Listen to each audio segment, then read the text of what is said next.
So good afternoon, everyone. Thanks for joining us today. Welcome to the Office for the Advancement of Research's first book talk of the fall 2020 semester, first virtual book talk, I should say, featuring John Jay College's own Denise Thompson on her 2019 book, Disaster Risk Governance. Some of you are going to be familiar with this series, having attended in person our events at the college in prior semesters. This is our second talk on Zoom in the college's virtual environment, and we're happy that we've been able to make this adjustment and that our faculty and other featured speakers and authors have come along with us for the ride. Without further ado, I'd like to introduce our speakers for today. Our primary speaker is Dr. Denise Thompson, who is Associate Professor in John Jay's Department of Public Management. Her areas of research focus include disaster management, disaster policy, and sustainable development, with an emphasis on small island states and regional disaster management mechanisms, as well as organizational learning and performance and critical incident analysis with an international comparative emphasis. Prior to coming to John Jay, Dr. Thompson worked in the Caribbean region in a range of sustainable development roles, including as program coordinator of the Canada Caribbean Gender Equity Fund and as program officer for the Jamaican Social Investment Fund. Dr. Thompson is going to be speaking today on her 2019 book, Disaster Risk Governance: 4 Cases from Developing Countries, which draws equally upon her expertise in disaster policy and sustainable development to examine the possibilities for effective disaster preparedness and mitigation in developing nations. Dr. Thompson is joined today by John Jay's other own, Dr. Charles Jennings, who is Associate Professor in John Jay's Department of Safety, Fire, and Emergency Management. Dr. Jennings leads the college's Christian Reagan Hart Center for Emergency Response Studies, as well as the college's Masters in Emergency Management program, which was founded as the first program of its kind in 2000. He has served as both an academic and a practitioner in his field, including stints as the Deputy Commissioner of Public Safety for the city of White Plains, New York, and Chair of the Board of Fire Commissioners of the city of Ithaca, New York. If we can virtually welcome Dr. Jennings and Dr. Thompson. I will hand it over to them after just a quick bit of housekeeping. There will be time for Q&A at the end of the talk, and attendees can place their questions via the Q&A function, and we will field those as and when. Thanks so much for joining us today. Charles? Okay, thank you, Dan, and welcome, Denise. Thank you. So it's a pleasure to be on with you, and of course we were colleagues in the Department of Public Management years ago before our department spun off, and so it's nice to be back together again, and excited about this to talk about your book today. So really, I think we can just go ahead and turn it over, and I think you have some prepared remarks to start us off before we get into the questions. Oh, thanks, Charles, and thanks, Dan and Rachel with OAR for sponsoring this event, and thanks for all who could make it today under the circumstances. I think what I want to do first is just talk about some of the issues about conceptualizing the book, key concepts, etc. And then I'll go back to you, Charles, with Okay. follow up. So what I want to do is to share my screen a little bit.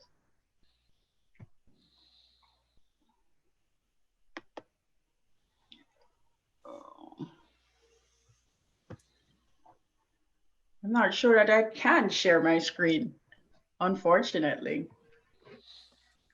So I'll just start talking. So I'm sorry, Denise, you should be able to share your screen now. You can try again. Sorry about that. All right, thank you.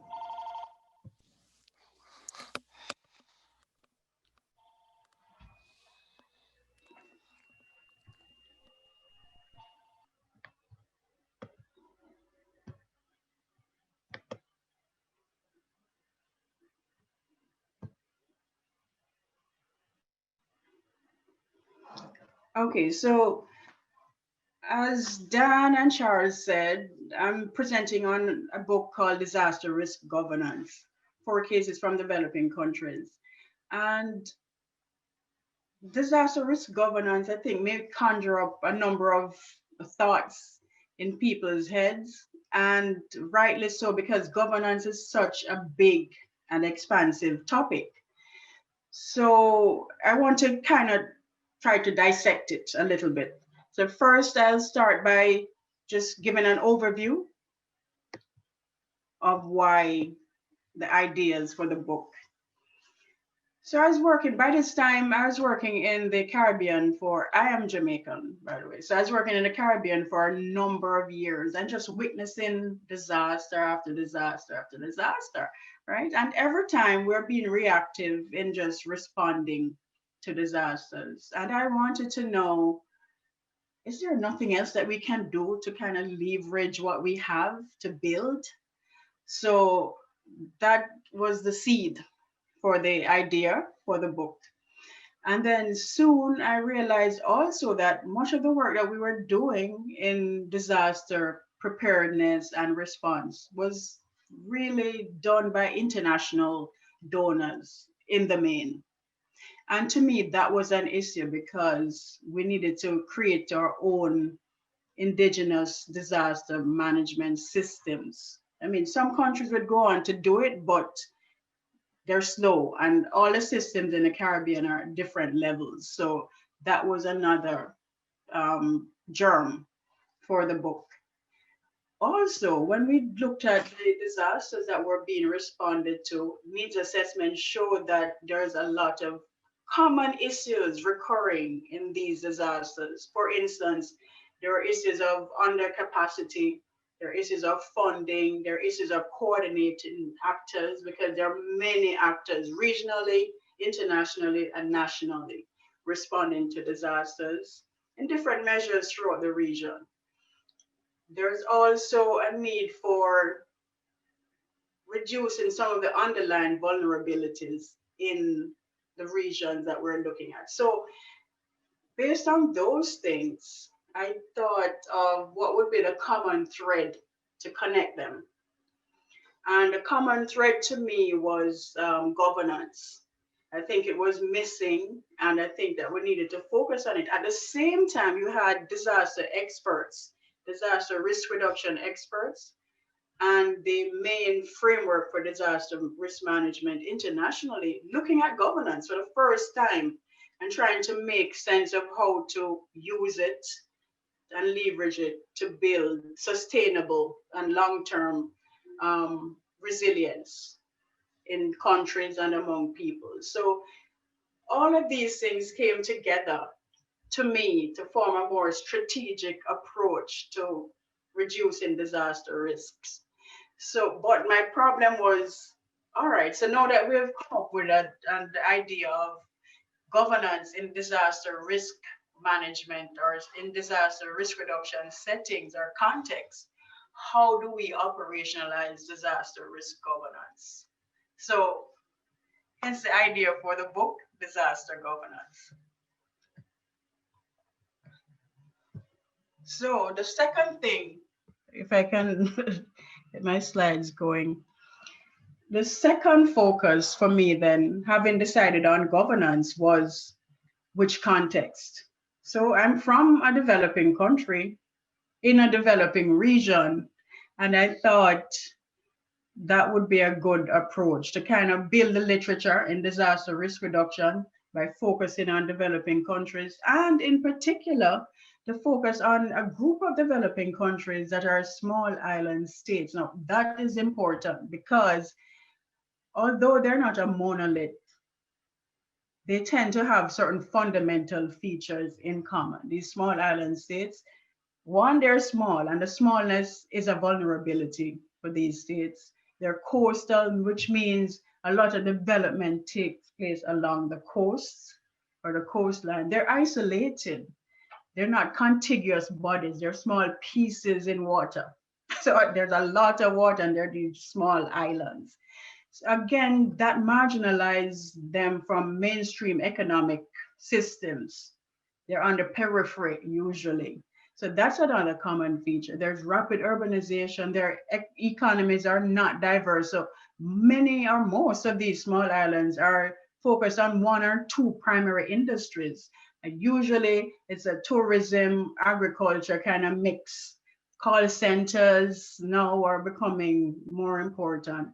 And then, climate change threatens to severely undermine these countries. So all development gains that are made, climate change could potentially wipe them out if we're not careful about how we go about trying to reduce disaster risk.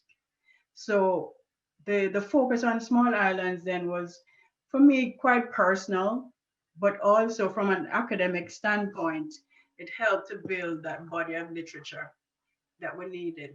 That was a gap in disaster risk management in the academy. So that's why I focus on small islands. So what about the key concept for the book, disaster risk governance? So I think with this slide, I'm trying to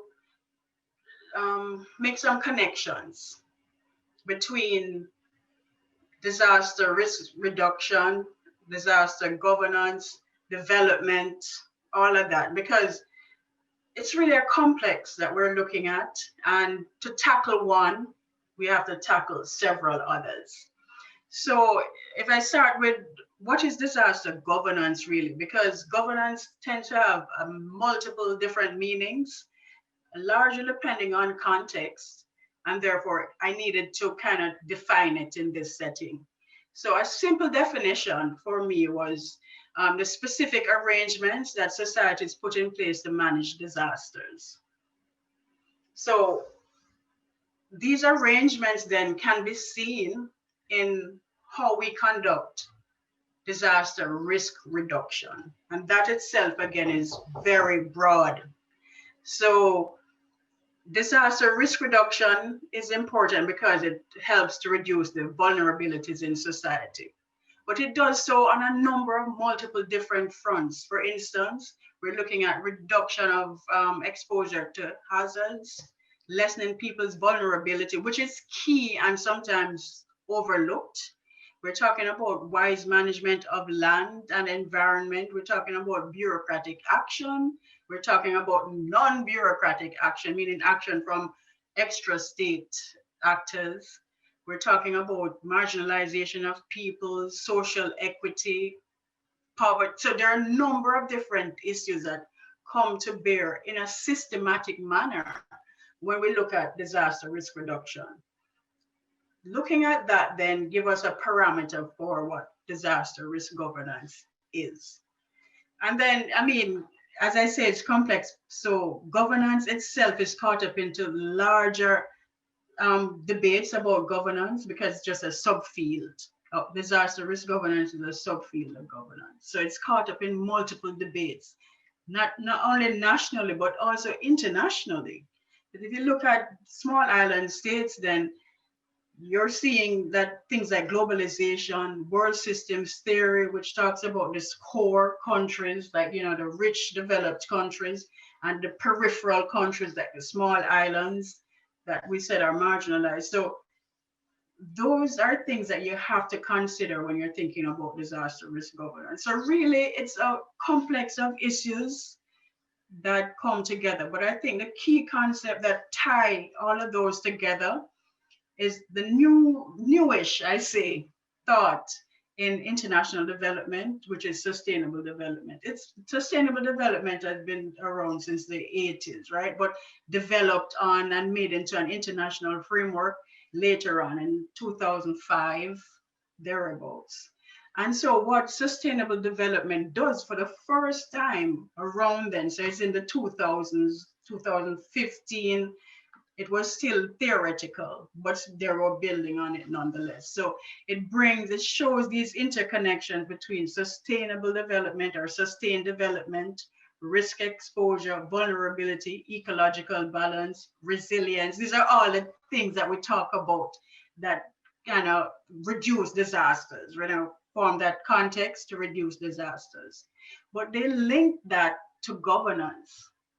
And that is key So it was linked theoretically, but it wasn't fleshed out.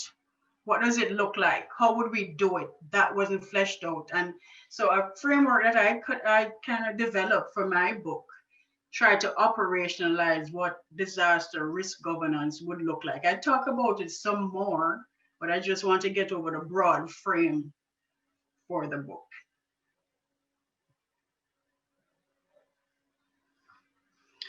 So another issue that I talk about in my book, and I thought it was relevant even today, in 21st century, is colonialism.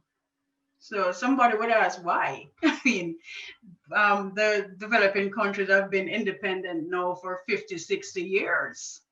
Why are we still talking about it? But I think it's relevant in a book on disaster risk governance because of one, development. These are developing countries. And we know from the literature and from experience personally that many former colonies are the biggest losers of development. Many have had their resources extracted with little invested. Some have had a lot of investment, but mismanagement of those investments. So the colonialism is tied to the development paradigm or the development project in these countries. In essence, colonialism can be seen to have a drag on the institutions. The institutions for me are the center of disaster risk governance. And I'll go into more about the institutions later, but suffice it to say that colonialism is important because of the drag on the institutions. And without good institutions, governance is weak, right? It doesn't make sense for us to pay too much attention to it.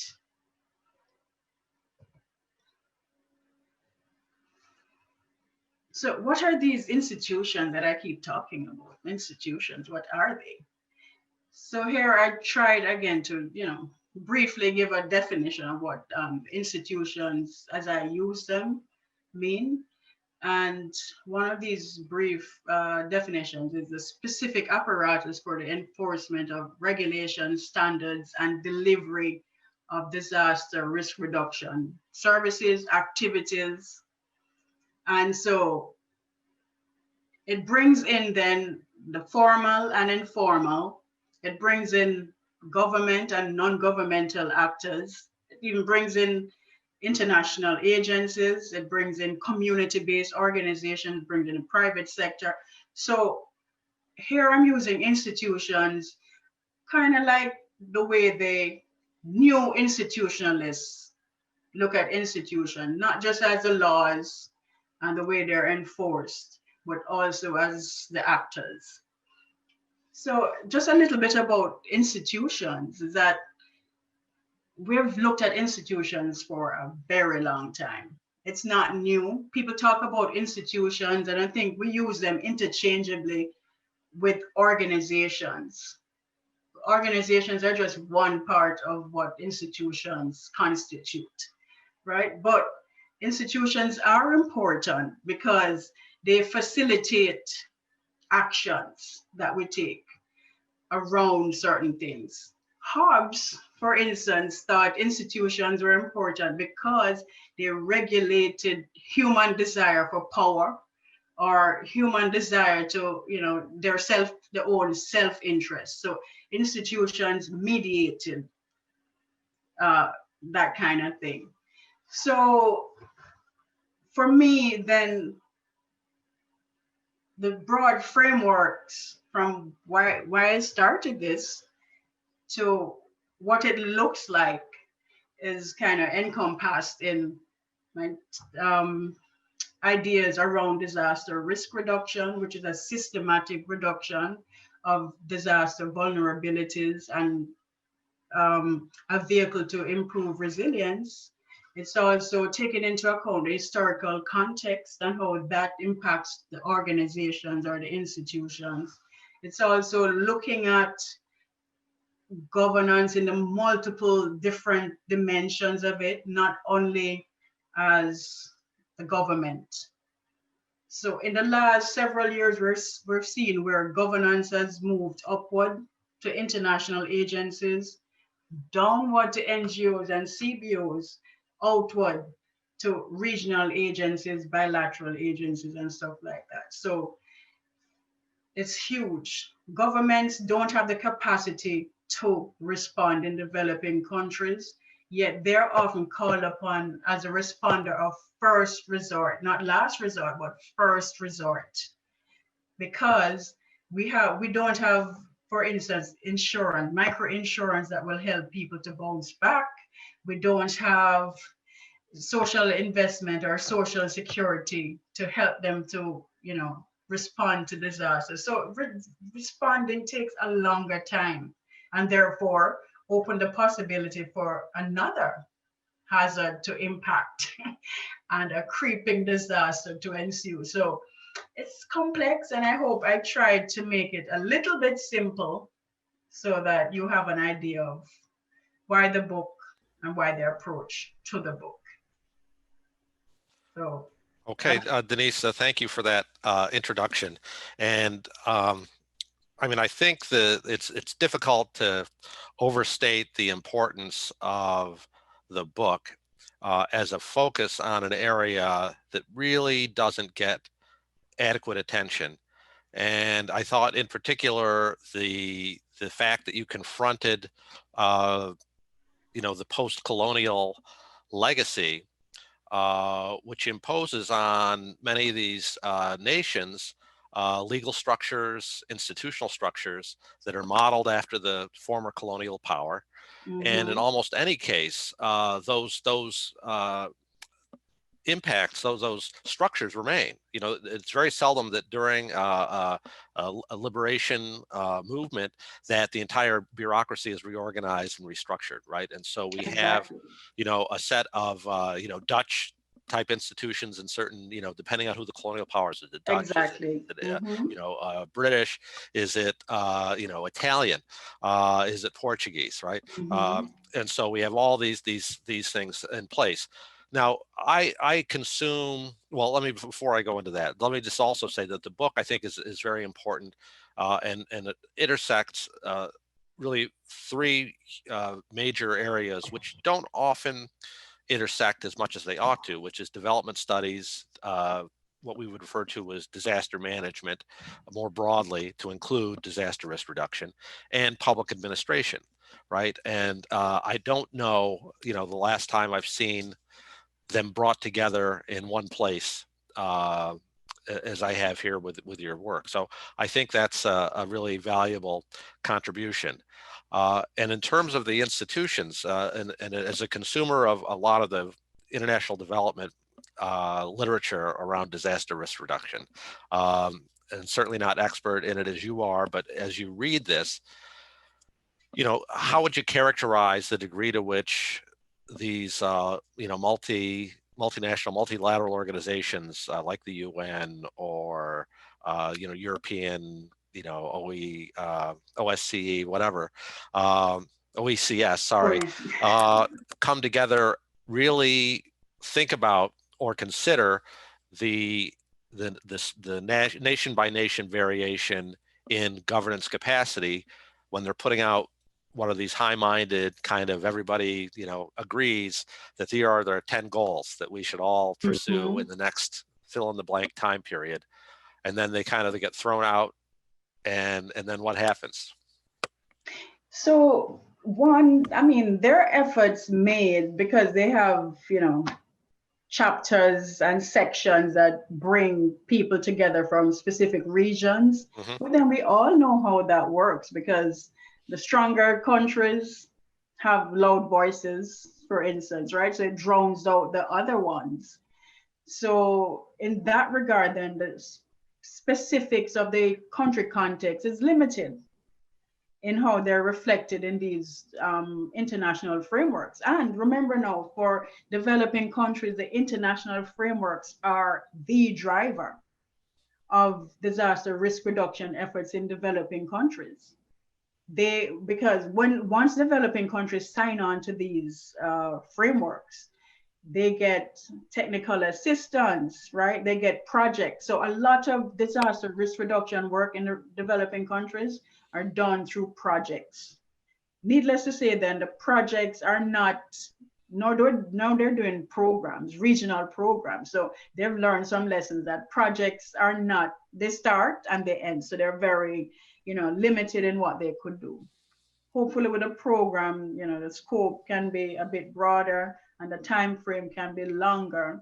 And with the program, with each program in each country having a country director, they can have more input into these frameworks. But so far, we've seen where some of the voices, especially of the smaller countries, are drowned out. They have their own section. SIDS have their own section now in the UN, and they've had it for a while.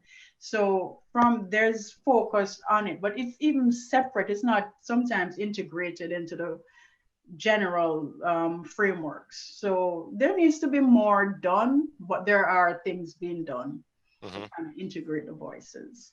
Okay. And I was struck at the beginning of the book, you have a list of acronyms, as any good text would do, but I'm just scrolling through it now. It's 4 pages long, right? And you're only dealing with the situation on the ground in 4 countries. And so it's almost a staggering, well, it is a staggeringly complex organizational structure. And for the most part, those acronyms refer to governmental bodies. And so you're not even taking into account the community-based organizations, the kind of organic structures that exist. And so it's tremendously challenging and complicated. And then, as we sit looking at, everybody talks about, oh, why can't we achieve, this goal? And then you start looking into the detail of how it actually gets accomplished, and it's incredibly difficult.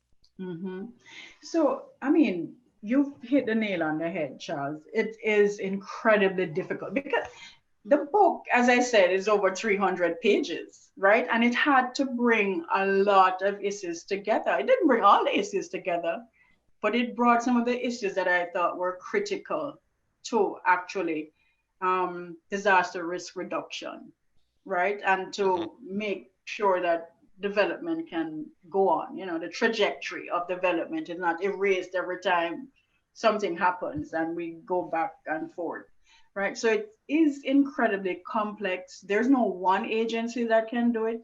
There's no one country that can do it, especially given their state of, the bureaucratic system, the funding. So there's no one state that can do it. So it requires a community work.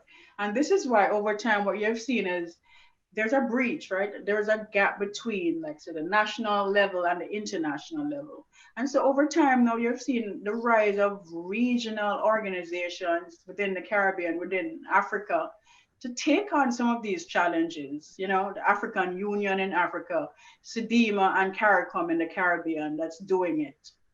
Because there has to be an articulation, international, the regional, the local, right? The regional bridges the gap between the two. And so there has to be that to happen. It's big, it's huge. No one agency can tackle it. Okay.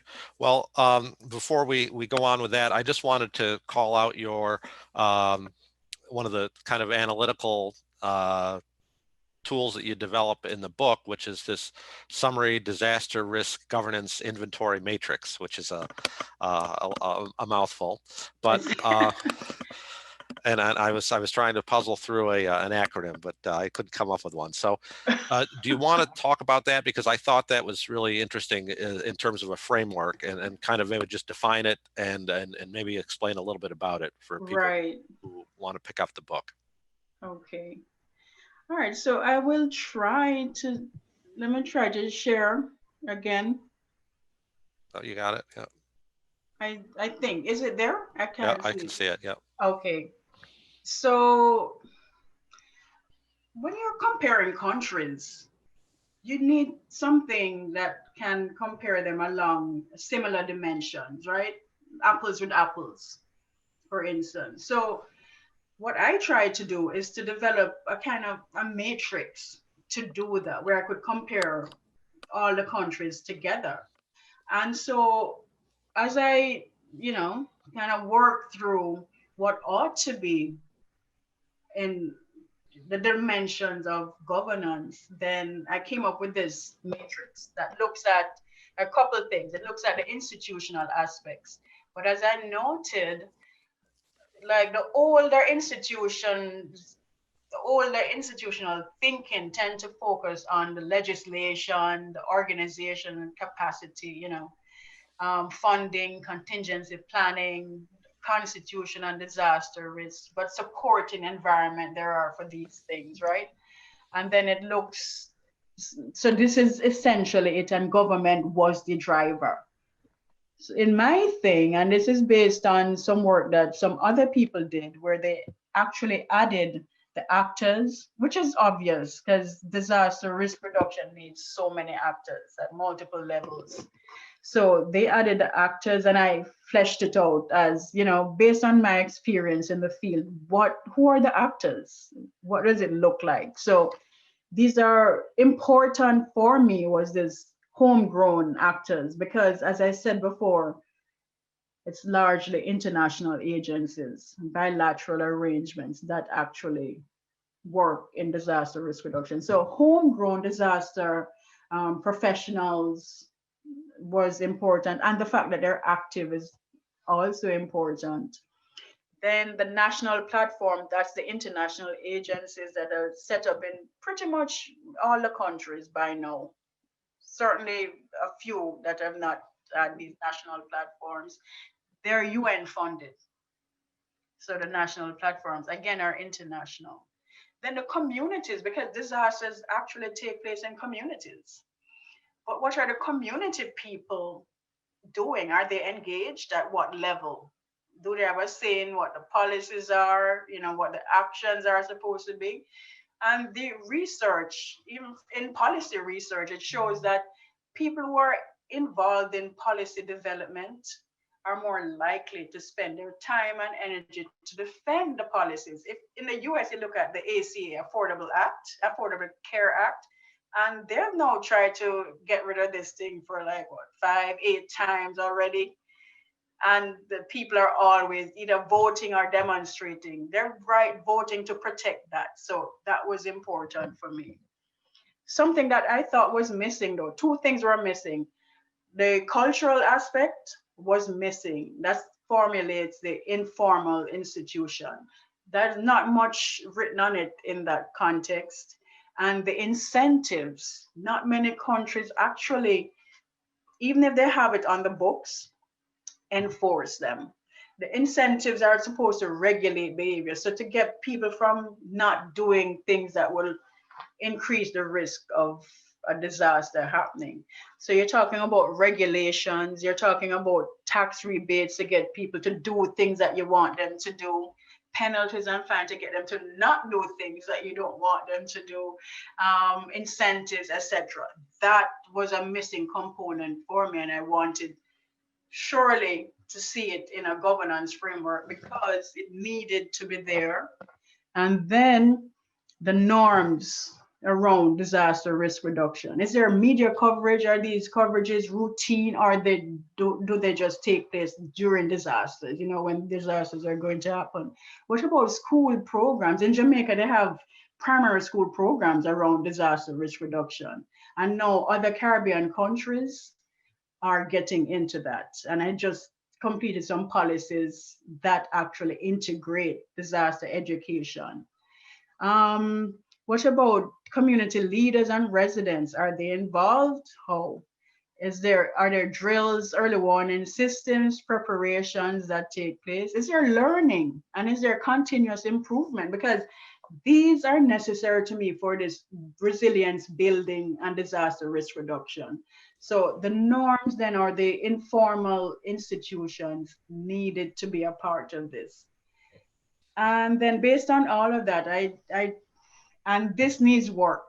So the matrix actually is still needing to be developed and applied, right? But what I try to do then is, based on my knowledge from the interviews, from research, to apply a grade, so a score. So it's between 0, 1, -1, +1, right? So it's that range. If the things are in place, but they're not strong, it's a -1. If they're in place and they're okay, good. If they're really developed, then that's a +1. And where you see all the blanks, so this one was for Dominica. And so where you see all the blanks are zeros. There's nothing happening there when there should be.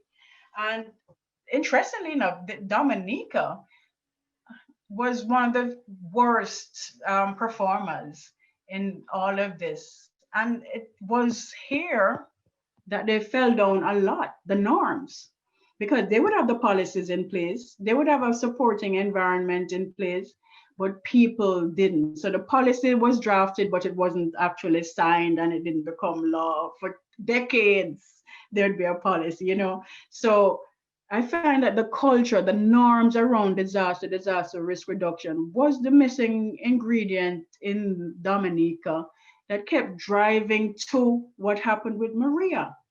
When Dominica was almost obliterated, 95% of the housing stock gone. I mean, it was terrible. We all heard about Dominica.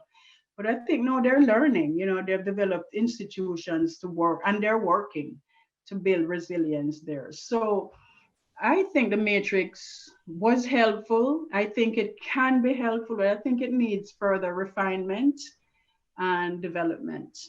Okay.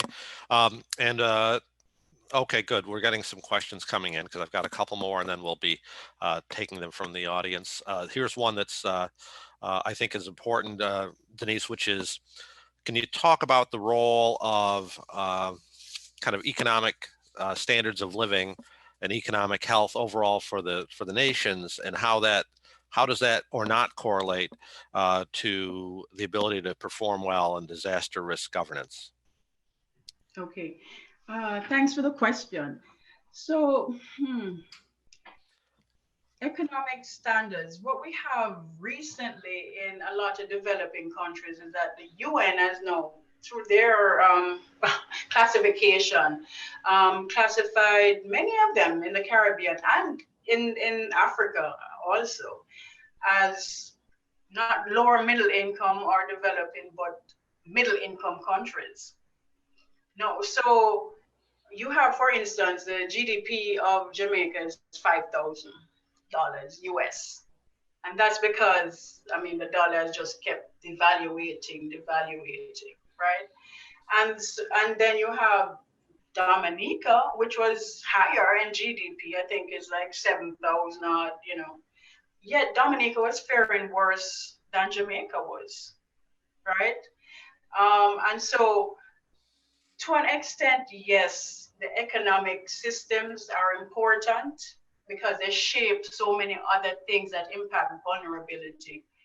But if we have the other governance framework in, like Jamaica did, for instance, where they have the legislation, they have supporting legislation, they have the organization. So the organizations within the bureaucracy are important. The level at which they are more important. Because if the issue is seen as important, then they're located closer to the prime minister, maybe the office of the prime minister, some such thing, right? And that gives it credence. So that gives it more support, it gives it more visibility, right? Things like that. So I'd say the economic aspects are important, but as you see, using just one measure, and that's not the best measure, but using just one measure of GDP, that a country that has a higher GDP continuously performs worse, in the case of Dominica and Jamaica, to a country that has a lower GDP, because there are other things. People are defending it. The government gives it visibility and champions by locating it where they locate it in the bureaucracy. And then we have these norms. Again, those norms are important. So being poor is not a be-all, and it doesn't mean that you will definitely be struggling with disasters all the time. It's just how you manage the hazards when they impact. Okay. And this is a question from the audience. It relates to what we're on now, so I'll go ahead with it. So how do you relate the matrix to readiness for future disasters, readiness to respond or prevent, I guess, to prepare for, I guess, the whole gamut?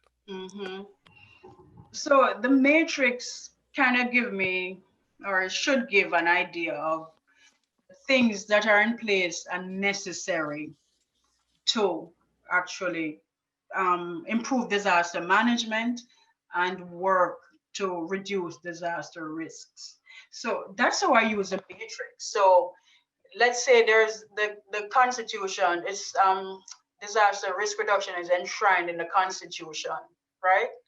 But there are no supporting legislation. Let's say the environmental legislation isn't there, some of the economic legislation, the housing policies, right? So there are supporting environment that's needed to bolster the existing legal governance systems or structures in place. So the matrix gives me an indication of what is there and what's not there, and therefore what might result as a result of those things not being in place. If let's say people, the actors are homegrown and they take measures every time there's a hazard coming their way, then the results are that their homes will be shored up and there'll be less of an impact on them. If governments say we have micro insurance for poorer people and small scale farmers, for instance, then when there's a hazard impact, the monies are dispersed, and we have in the Caribbean, they have such a program, right? And so the actors are more readily able to get back on their feet. So this just kind of tells me what elements are in place, what are missing, and then how to expect the response to be. So. Okay. Actually, I probably should have, we should have gotten this earlier, but maybe you should talk about the process you went through to do the book, because you know, people in the audience might not appreciate the degree to which you weren't just sitting under a tree thinking great thoughts, but you actually went out into the field and did extensive field work for this book, right? Yeah, right, I did. So I was sitting under a tree at some point, Okay. right? In Fair some enough. of these countries. So first, got the idea for the book. I wrote a proposal, and the proposal was reviewed by scholars in the field. And then, you know, it was revised, etc. Now, after that, I'm thinking, all right, I need to go to these countries. I can't just sit here. So I have to write some grants to get funding to go. Did that, and then went to visit. Then I developed some contacts in some of the countries. I had a friend who went to grad school with me who lived in Kenya. So I could get entree into that kind of context. I went to Kenya. It was an excellent experience, I found. Tiring but excellent. And for that time, I went to the national institution that deal with disasters. I went out to tribes and villages in the far reaches of Kenya. And sometimes I had to meet with people in farms. I had to meet with people under trees. I mean, wherever we could get an opportunity to meet in chiefs' offices, that's where we met. And we kind of talked about things. So informally, I did that. Formally, I went through some of the government offices, etc. In Zanzibar, I had a contact who was a chief environmental officer in charge of disasters. And so got an entree into that society from him to talk with some more people in the area. In Jamaica and Dominica, I actually visited and talked with people. Sometimes I had to just camp out at people's offices because they don't respond to emails. It's a personal face-to-face thing. So you also have to be schooled in how to approach different societies and people in different societies, right? So while in Jamaica, I could camp out, let's say at the door, beg the security guard to let me in and camp out at the door. In Kenya, for instance, I had to have people working there to vouch for me. And so that's what happened when I got to go to all these ministerial meetings, etc. It's because there are people there to vouch for me. There's a driver who took me around, so that was good based on my funding. I could have paid for for that, So different societies require different skills when it comes to field work. And the field work took me a long time because you can't get people. It's calls, emails, call. I mean, it's extensive until finally, some took a year actually. Some interviews actually took me a year to do just because of access. Disaster professionals are busy. They're busy, and you have to know the timing as to when to go. Because if you go during the disaster period, it's not going to happen. You're wasting your time, right? So you have to plan out everything carefully. So it was very involved. And then once you come back to analyze, reams of data, paper, it's a lot. So you have to go through all of that to make sense of what you just learned, right? And then, of course, the literature and your experience kind of shape everything. Okay, let's take another question from the audience, which is, how would you apply, I guess, someone asking about the case of the 2010 earthquake in Haiti, and the governance issues relating to how foreign aid was distributed and dealt with, and I guess that's really the gist of the question, and what in the future could be done to, how would a country advance along this governance? Mm-hmm. Haiti is a classic case where governance can make a difference in that, the country has been birthed and grown up and matured based on just revolution, political turmoil and upheaval. That means that the level of vulnerability in Haiti is tremendous. Right. So, and again, you can see it in, 250,000 people dead during an earthquake. That also a similar one happened, let's say, I think in Chile, and you have like 100 times less people dying. Right. And I think in Haiti, like the rest of the region, they have over time gotten a lot of money, but it has never been applied to the fundamentals of the country, in that the underlying vulnerabilities, this rich poor divide, this environmental degradation, large scale environmental degradation, this marginalization and disempowerment of people, all of these constitute that vulnerability that we talk about.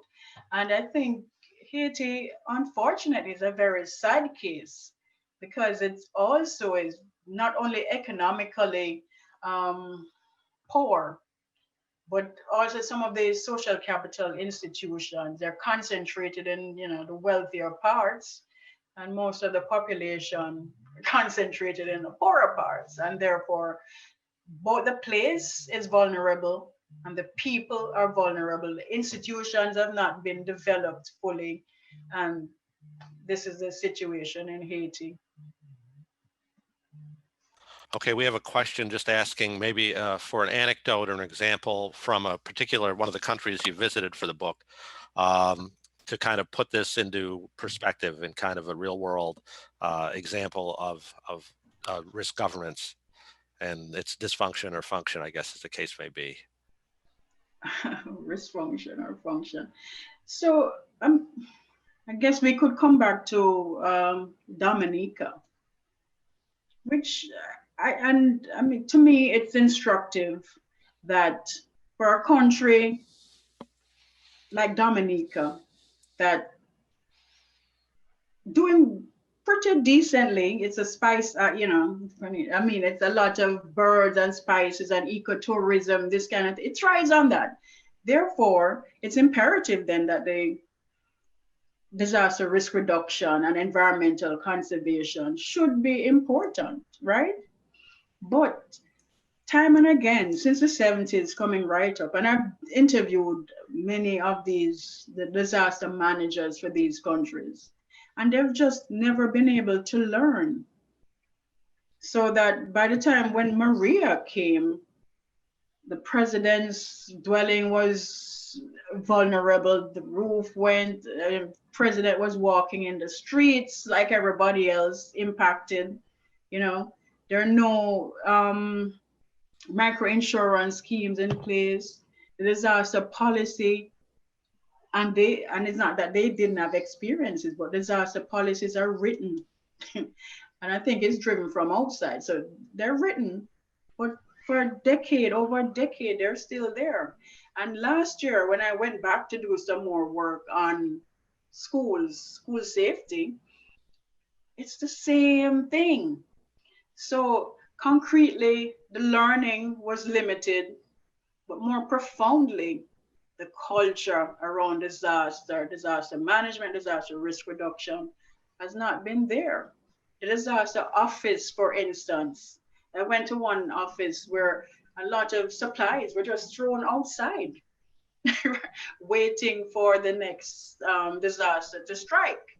So for me, I think anecdotally, that's a good example of just where the link between the planning, the link between development and implementing certain activities just wasn't made. The connection wasn't there. And it's because the culture didn't support that kind of thing. Right. We also see like in Zanzibar, and they're just having an election again. Right. But elections tend to be very heated because you have, the Muslim and you have the non-Muslim, and there's always contention going on. There are a lot of people killed. Kenya was the same thing. So you have these turmoils, governance turmoils, because of certain things not being there or politics interfering with the bureaucracy. And they provide these downwind crises. And some of it can be seen in economic development, the drought response, because drought is a big driver of disasters in Kenya and Zanzibar, because the desertification, expansion of that. So again, that's another concrete example I find where governance tends to highlight and help us to not only analyze, but to remedy some of the drivers of disaster risk. Okay, this is a discrete question here. How long did it take you to, I guess, from the proposal to finishing the project and including developing the matrix? I'm thinking about that today, and I thought, for sure, I started this thing maybe middle or end of 2015, 2016.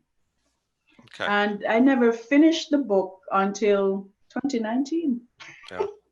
and this is working on it all the time. I mean, when you're doing a book, I think it has to be seen as a project to be managed. Mm-hmm. Right? There are different phases of the project. Some can be done sequentially, but some can have to be done. Some can be done simultaneously. So you have to know which parts can be done when. And then a big part of it is, so you'll have times where you're just sitting waiting on people to respond. Right? So that is a time, that's a eater of time. But I think the analysis of the data, that's a big one, because remember now, maybe I shouldn't have done 4 cases. It took me a while, right? Maybe I should have done 2, maybe I should have done 1, but I thought it was more substantive to show not only island states, developing island states, but mainland states. I thought I should show different regions, so to that complexity to the issue. Mm-hmm. So it also depends on the scale and the scope of your project. But for me, it took me that long, 3.5 years to do it. Okay. Luckily, some of the issues are still relevant. Oh yeah, well, I think they're all relevant. And we continue to be, the frequency of disasters seems to be picking up with climate change and everything else, and certainly and we'll talk some more about that in a moment. I have a question here. What lessons does your book suggest for approaching disaster recovery in a war or conflict zone? If I don't know, that's a good question. How do you do it very carefully? But well, I was going to say, do it very carefully. Oh, I stole your. Okay. But also I'd say, you have to go. Don't go by yourself. You have to go with people who actually know the place, so they know how to guide you. And it's better to go if you have organizational backing, because actually I'm working on somebody who worked with Doctors Without Borders on one of the special issues that I'm doing. And so she went, and I'll give you an example, an anecdote from her. So she went to the Amazon was one place that she worked in. And she said when she went, there were all these women showing up with human papilloma virus, that leads to cancer. All these women with cervical cancer. And so she said, what? She doesn't understand it. She's a nurse also. And then she said, a simple thing like a condom could actually solve a lot of this issue. So of course, she tries to work with her organization, and eventually she got a whole pile of condoms and she distributed them to the men in the community. And then one day she said she gets a call from the church, a minister from her church, and says, I'm calling you aside. I want you to know the men are angry, whatever, women don't want them, and this. So farmers were angry. They went to the minister. You know why they were angry? Because the men said they don't need these things with their wives. Their wives are committed. But they were using it on the animals. Yeah, so the animals were dying because men were, bestiality, context. She did not understand the context, and she did not get the advice of the local peoples. And therefore, that was a problem for her. So I say, know the local people, get organizational backing when you're going into conflict zones, because you could do things that cause your death. You could do things that put you in harm's way, and that won't be nice for you. Okay, I'm going to keep rolling. Another question to follow up on Haiti, which is all the external NGOs that have come in and been developed there, and and the questionnaire says, and things here are worse than before. So what's the missing ingredient there in terms of governance? Is it the formal government itself? Well, no, for Haiti, a lot of it had to do with the marginalization of the local people in Haiti, both those who worked in communities, for instance, right? So you have the international people who came in. The language that they had, official language earlier on, until they realized, was English. In Haiti, they speak Creole, right? So the local peoples and their work and activism was marginalized in the process. So when international people leave, where's the knowledge? What was transferred, right? How do we build the capacity of local agencies if you transfer nothing to the local peoples? And a simple thing like dual languages could have helped, right? To make people feel like they're a part of the process. Also, they would defend it, right? They would defend whatever action that to be taken to respond to the disaster, but they were marginalized from the process. And so I think that's a big one. The next one is just organizations, again, under capacity, under resource, no funding. That's a big part also, right? So there are a number of things that happened in Haiti, but I think those are two fundamental ones that linked to governance. Okay. Just another question, and I don't know if you're prepared to answer this one, but they were asking, how does Puerto Rico fit into your framework, or how would you speculate that it might? I don't know if you have any thoughts on that. Well, I'm sure the person who asked the question could give me some feedback on that. But I would say Puerto Rico is in the Caribbean, right?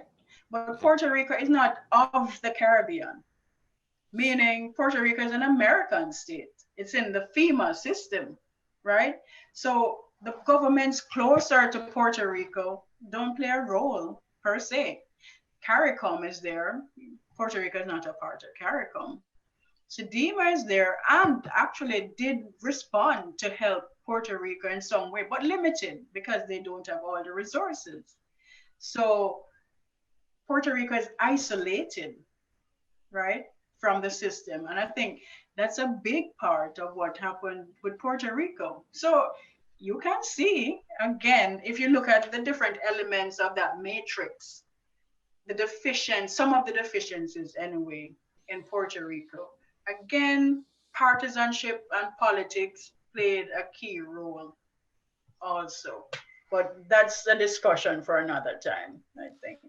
Sure. And that's, I think Puerto Rico might actually be an interesting case study because arguably, with the override of the U.S. government and FEMA, as you point out, what would be a major impediment to disaster management and disaster risk governance, shouldn't exist, right, in Puerto Rico. Yet we still have this problem at the local level. And how those things come together. And so let's, as we're rounding into the last, I guess, 13 minutes of the call, and we're still taking questions, but we're going to turn the tables now and look inward at the United States context. And I haven't traveled extensively internationally, but when I do, I find it very illuminating about, you see your own country in a different way. And we talk about disaster risk governance. And of course, the first thing that would come to mind as a practical example is the US response to COVID-19 and the clear breakdown in that response. And we have, so let's talk about that in the context of your model and the lessons you've learned from your book. Well, first, I think we should go back to like first principles. What actually is a disaster? What's a disaster? It's not that there is a hazard that impacted or an event that takes place. It's how we respond to those events. So you have a pandemic, COVID-19, and surely enough, we didn't know that it was brewing. But we had advance warning that it was going to come. This is what it's going to look like, etc. Right? So we know all of that. What's our reaction? One, yes, we had to create the vaccines and that takes time, but things like masking, etc., those show a cultural component for me.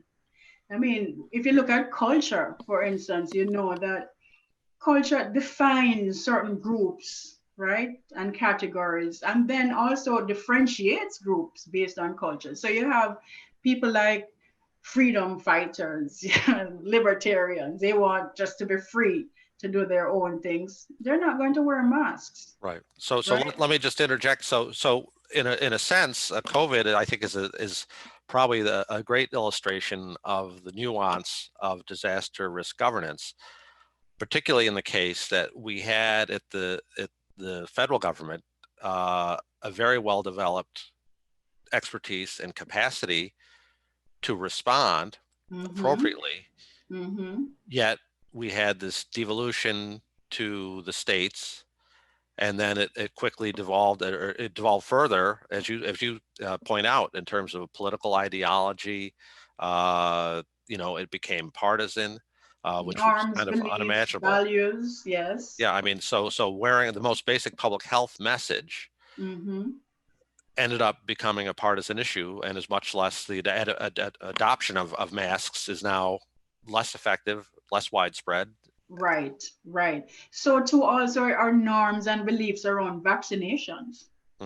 Yeah. Right. You have anti-vaxxers that say we're not taking this thing, so they're not going to take it. Therefore, we're going to report on this thing. Also, right? Right. So we have the organizational capacity, but the organizations were gutted in the last 4 years. So like I'll say protocols in place for actually dealing with pandemics were thrown out. Right, so you see that the organizational capacity was gutted, and as a result, we're also seeing ineffective responses to the disaster.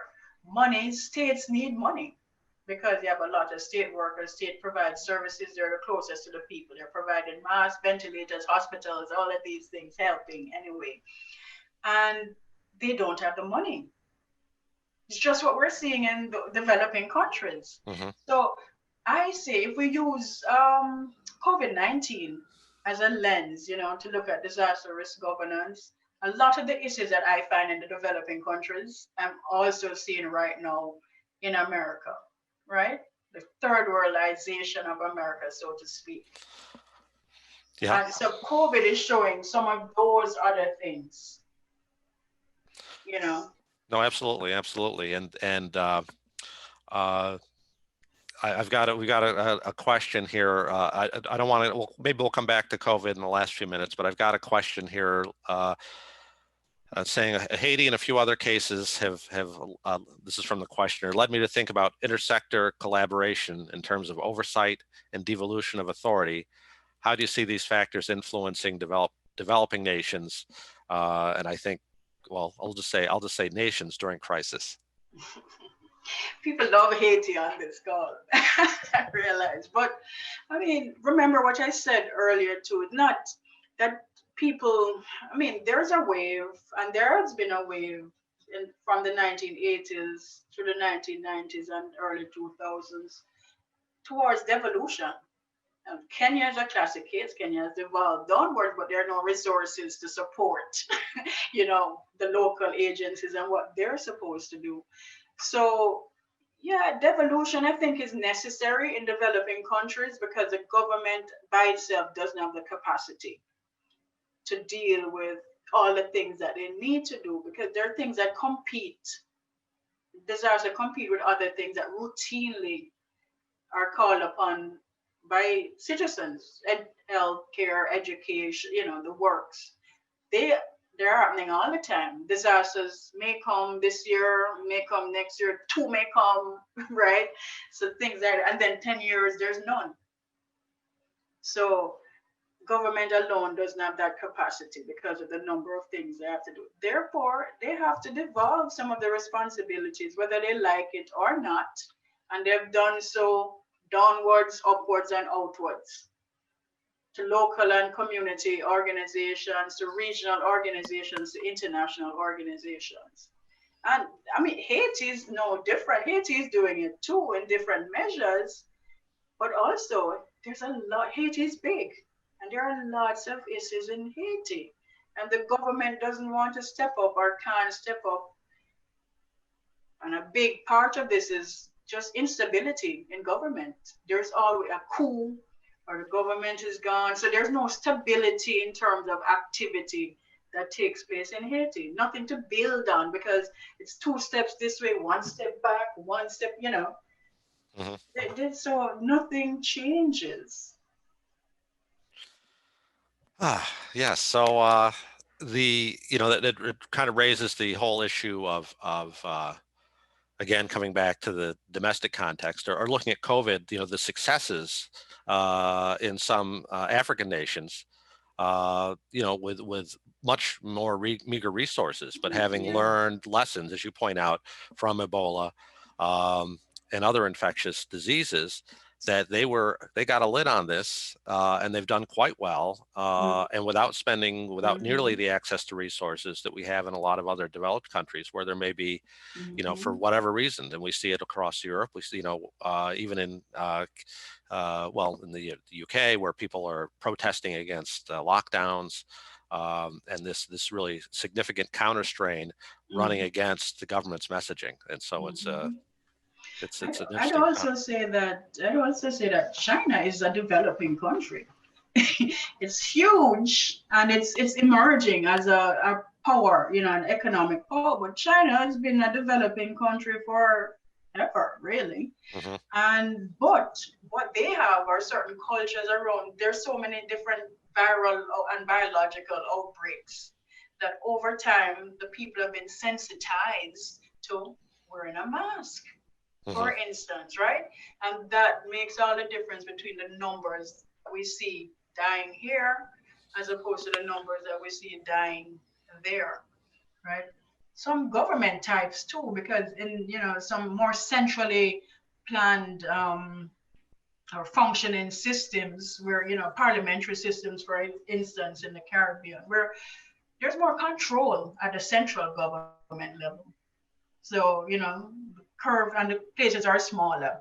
So you institute a curfew, the curfew is going into effect. There are police and military people on the street to so it's more manageable in some contexts than in other contexts. Right. Well, yeah, I think that when you think about governance, I mean, just looking within the state of New York, not to put too fine a point on it, but the contention between the mayor and the governor over fundamental policy on who, I can open the schools. No, I can open the schools. Right.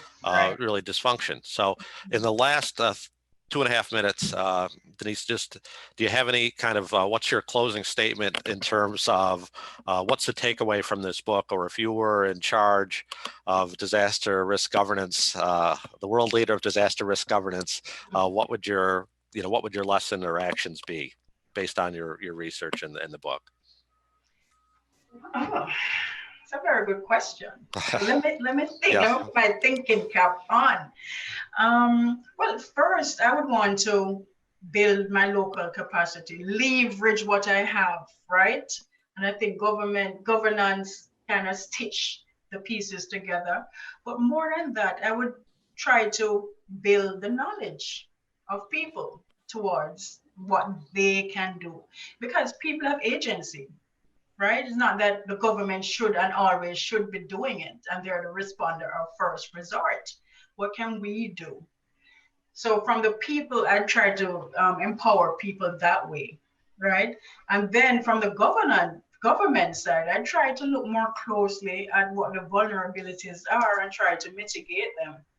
So the more pressing one, and you can do them by just looking at all that there is to do, and the more pressing ones are done first. What can be done locally is done locally. It can be done through partnerships, But I think if you educate people, it builds that culture towards disaster risk reduction, disaster preparedness, right? And mitigation. And I think those help. So when I talk about disasters, I'm not only talking about natural disasters. For instance, the second wave of COVID is here, right? We could have done things to prepare for the second wave. And certainly you see individuals by themselves doing it, but there's no big concerted effort to do it. Therefore, it's prolonged. Creeping to a crescendo. And speaking of creeping, I think we're creeping toward 4:15. This is our crescendo. And so I want to thank you, Denise, for taking time to speak with us. And thanks to the Office for the Advancement of Research for sponsoring this talk. And of course, to the attendees for being here. As Dan pointed out at the beginning, this was recorded and will be posted, I think, on the YouTube page for the Office of Advancements of Research. And if you're interested in future events, you can follow, we call OAR on Twitter at John J Research. And so thank you all for joining us. And I think that's it. Thank you guys for coming and for sharing in what was like, this is like a baby. It took me 3 years. That's 3 babies. It took me 3 years. But I'm happy to see that you were interested. Thank you for the questions, and I hope you learned something from our talk. Okay, thank you. I'll turn it over to you, Rachel, to wind things down. Thank you both so much. I just want to say goodbye to anybody who's still here with us on the talk. Thanks for sticking with us for this very fascinating discussion. And I hope you all have a great evening. Take care to everybody.